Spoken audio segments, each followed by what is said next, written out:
Di balik misa. Korupsi tergolong sebagai extraordinary crime, artinya kejahatan yang luar biasa. Sebab korupsi saat ini sudah meluas dan berjalan sistematis. Pelaku korupsi tidak hanya melanggar hak-hak ekonomi masyarakat semata, akan tetapi juga merampas hak asasi manusia. Dari titik ini, sangatlah tepat tafsir tentang ayat 34 surat Al-A'raf yang berbunyi, setiap umat mempunyai ajal atau batas waktu. Jika ajalnya tiba, mereka tidak dapat meminta penundaan sesaat pun dan tidak dapat pula meminta percepatan. Dijelaskan pula bahwa ketentuan turunnya ajal merupakan kenyataan sejarah di mana tiap-tiap umat atau bangsa memiliki batas waktu untuk maju atau mundur, jaya atau hancur. Sedangkan ajal yang dimaksud adalah azab dari Allah Ta'ala bagi umat atau bangsa tersebut. Sebelum lanjut ceritanya, kalian bisa like, komen, dan subscribe jika video ini bermanfaat. Jangan lupa untuk share agar kita semua bisa terhindar dari azabnya Allah Ta'ala. Hal ini terjadi apabila umat atau bangsa yang telah durhaka tidak mau menerima kebenaran dan hukum-hukum Allah Ta'ala, berlaku sewenang-wenang, sekehendak nafsunya, dan tidak segan-segan mengerjakan perbuatan keji dan mungkar. Setidaknya ada dua ketentuan turunnya sebuah azab. Pertama, umat atau bangsa itu hancur dan musnah, bahkan sampai hilang dari permukaan bumi. Hal ini setidaknya dapat kita jumpai dalam malapetaka yang telah diturunkan Allah Ta'ala kepada kaum Nuh, Ad, Samud, Fir'aun, dan Luth. Umat itu telah hilang dari permukaan bumi sebab kedurhakaan dan keingkaran mereka. Mereka tidak mau menerima ajaran-ajaran yang dibawa oleh masing-masing nabi dan rasul di masanya. Padahal kehadiran nabi dan rasul tersebut telah memberikan peringatan berkali-kali. Akan tetapi mereka tidak percaya, bahkan semakin membangkang dan sombong, sehingga tibalah ajal mereka dengan kehancuran, kebinasaan, dan musnah. Azab yang merupakan kehancuran sebagai aman tersebut di atas hanya khusus berlaku bagi umat-umat terdahulu yang tidak akan terjadi lagi pada umat Nabi Muhammad. Sebab kedatangan Nabi Muhammad adalah rahmat bagi semua penghuni alam ini. Quran Surat Al-Anbiya ayat 107. Allah Ta'ala menurunkan azab bukan untuk menghancurkannya, sebagaimana umat atau bangsa terdahulu, melainkan hilangnya kebesaran dan kemuliaan mereka. Mereka jatuh menjadi umat yang hina, tidak ada harga dan kemuliaan lagi. Mengapa demikian? Sebab dalam realitas sejarah telah kita jumpai umat yang pada mulanya jaya, unggul, dan terhormat, namun akhirnya menjadi hina, melarat, dan tercampakkan dari peradaban dunia. Hal ini disebabkan, selain karena tidak melaksanakan syariat Allah Ta'ala, juga dipicu oleh budaya hedonisme. Mereka berfoya-foya menghamburkan harta kekayaan untuk maksiat. Para pemimpin dan penguasa serta seluruh pendukungnya berlaku sewenang-wenang, berbuat aniaya sesama manusia, menindas, menghabiskan harta umat dengan cara yang tidak benar, baik dengan korupsi maupun menipu. Yang di sisi lain penyakit syirik merebak dengan suburnya. Mereka memang menyembah Allah, tetapi juga menyembah dan lebih takut kepada makhluknya. Maka datanglah ajal umat atau bangsa itu. Mereka menjadi umat yang lemah dan hina di mata manusia, serta hina di mata Allah Ta'ala. Kedatangan azab tidak dapat ditangguhkan waktunya, walaupun hanya sesaat saja. Tidak pula dapat dimajukan. Tidak seorang pun yang tahu saat datangnya azab itu. Apakah di waktu malam atau di waktu siang? Kadang-kadang datangnya tiba-tiba, di saat umat sedang lengah, lupa daratan, bersenang-senang. Semua piranti canggih sekalipun tidak mampu memprediksi dengan presisi yang tepat kapan datangnya azab.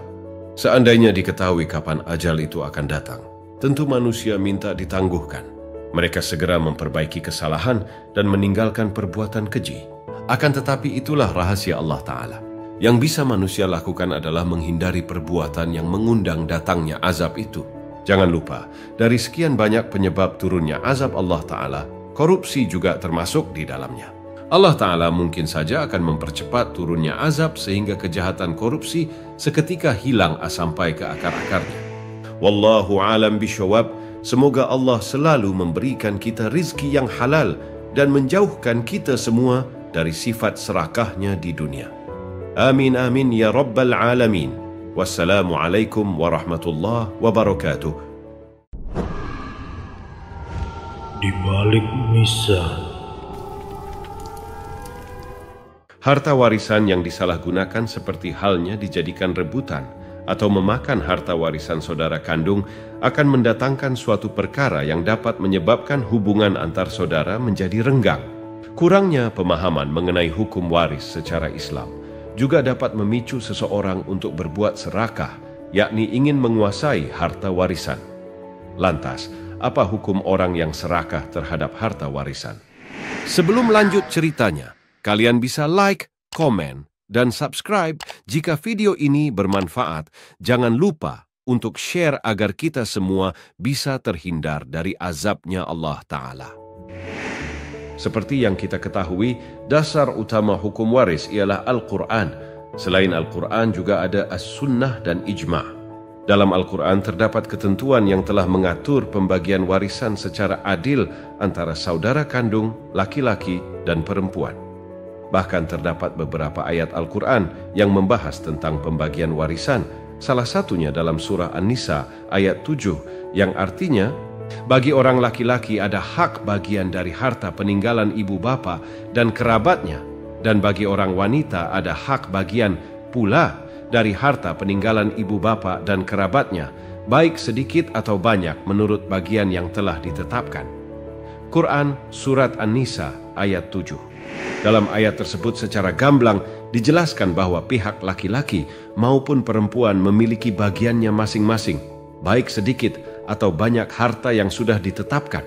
Namun, apabila terjadi pembagian harta warisan yang tidak sesuai dengan apa yang sudah Allah tetapkan dalam Al-Quran, maka hukumnya ialah dosa kecuali saudara kandung ikhlas untuk memberikan bagiannya. Hal ini dijelaskan dalam surah Al-Baqarah ayat 188, yang artinya, dan janganlah sebagian kamu memakan harta sebagian yang lain di antara kamu dengan jalan yang batil, dan janganlah kamu membawa urusan harta itu kepada hakim pengadilan, supaya kamu dapat memakan sebagian daripada harta benda orang lain itu dengan jalan berbuat dosa, padahal kamu mengetahui.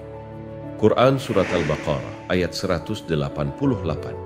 Dari arti ayat di atas dijelaskan bahwa kita tidak diperbolehkan untuk menguasai harta warisan dengan memakan bagian dari saudara yang lain dengan cara batil, sebab memakan hak orang lain dengan cara batil ini merupakan kezaliman. Dan Allah Subhanahu wa Ta'ala telah memberi ancaman kepada orang-orang yang zalim. Dalam hadis Rasulullah Shallallahu Alaihi Wasallam menjelaskan, jauhilah dan hindarilah oleh kalian perbuatan zalim. Sesungguhnya kezaliman tersebut akan dibalas dengan kezaliman di hari kiamat. Dengan demikian, orang yang serakah terhadap harta warisan ialah orang yang melanggar syariat Islam atau hukum Allah.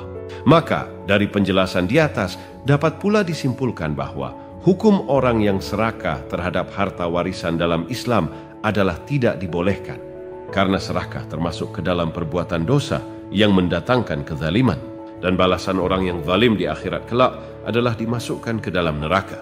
Wallahu a'lam bishawab. Semoga Allah Subhanahu wa Ta'ala selalu menjauhkan kita dari sifat serakah dalam diri kita, dan semoga Allah selalu memberi kenikmatan di dunia maupun di akhirat. Amin, amin, ya Rabbal Alamin. Wassalamualaikum warahmatullahi wabarakatuh.